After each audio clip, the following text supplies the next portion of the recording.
Hello, my dear learners, and welcome to Aparna's EDUCARE.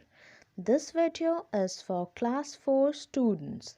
In this video, I will discuss the exercise part of Chapter 4 from your English Literature Fusion book.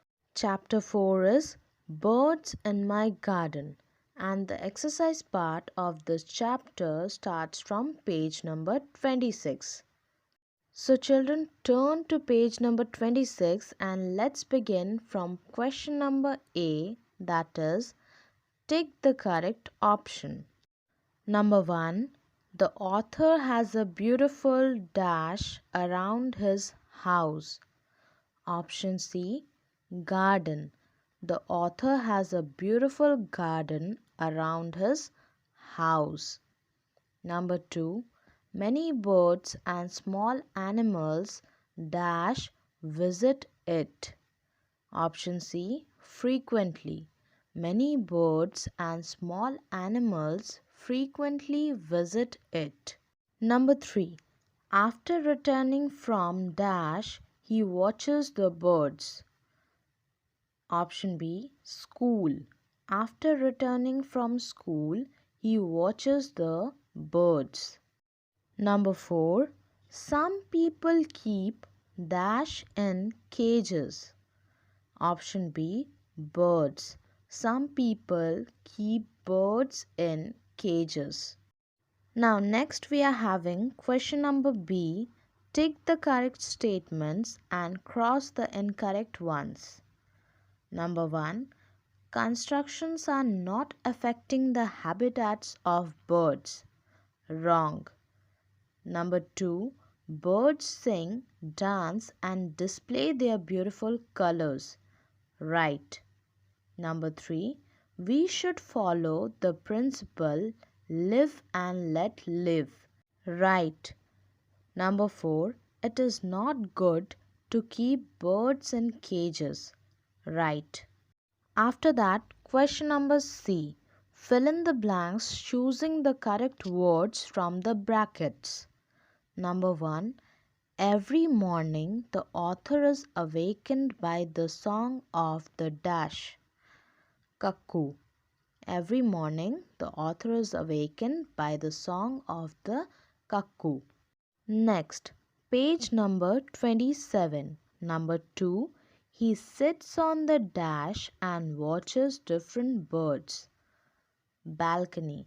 He sits on the balcony and watches different birds. Number 3. The dashboard is very beautiful and tiny. Humming. The hummingbird is very beautiful and tiny. Number 4. A partridge is normally a dash bird. Shy. A partridge is normally a shy bird. Number 5. Birds feel the dash when they have freedom to move. Happiest. Birds feel the happiest when they have freedom to move. Question number D. Match the groups of words in column A with those in column B. Number 1. The garden has plants and grass. Number 2. Many birds and animals visit the author's garden. Number 3. Beautiful and colorful birds perch on the trees. Number 4. The author feeds the birds with breadcrumbs. Number 5. The partridge had taken refuge in the author's garden. So the answers are like this: 1, 5, 2, 3, 3, 1, 4, 2, 5, 4. Question number E. Answer each question in a few words. Question number 1. What does the garden have? Answer. The garden has soft and green plants and fruit trees along with many birds and small animals. Question number 2. What awakens the writer in the morning? Answer. The sweet song of the cuckoo awakens the writer in the morning. Question number 3.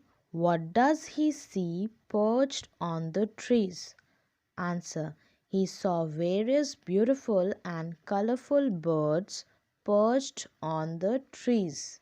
Question number 4. What was sunning itself on the soft grass? Answer. The plump partridge was sunning itself on the soft grass. Now, question number F. Answer each question in only one sentence. Question number 1. What does the author do after returning from school every day? Answer. The author sits on the balcony and sees various beautiful and colorful birds perch on the tree after returning from the school. Question number 2. What does the author feed to the birds? Answer. The author feed breadcrumbs to the birds. Question number 3. Why did the partridge come to take refuge in the author's garden? Answer. The partridge was affected by the area, so it came to take refuge in the author's garden. Question number 4. What is a punishable offense? Answer.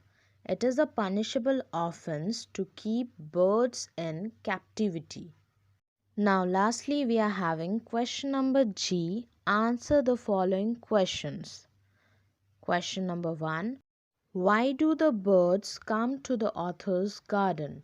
The answer will be the birds come to take rest, sing, or in search of food in the author's garden. Question number 2. Name some of the birds which are seen in the author's garden. The answer will be the author spotted beautiful orioles, spotted doves, pigeons, mannas, woodpeckers, fan-tailed flycatchers, hummingbird, plump partridge or chirpy sparrows. Question number 3. How can we follow the principle live and let live? Answer. We can follow the above stated principle by setting the birds and animals free. They must not be kept in captivity. They will fly free and appear more beautiful when they live and move freely in nature. So this was it for today, children. I hope this video was helpful for you. Thanks for watching this video till the end. See you soon with another video. Till then, take care, bye bye and stay safe at home.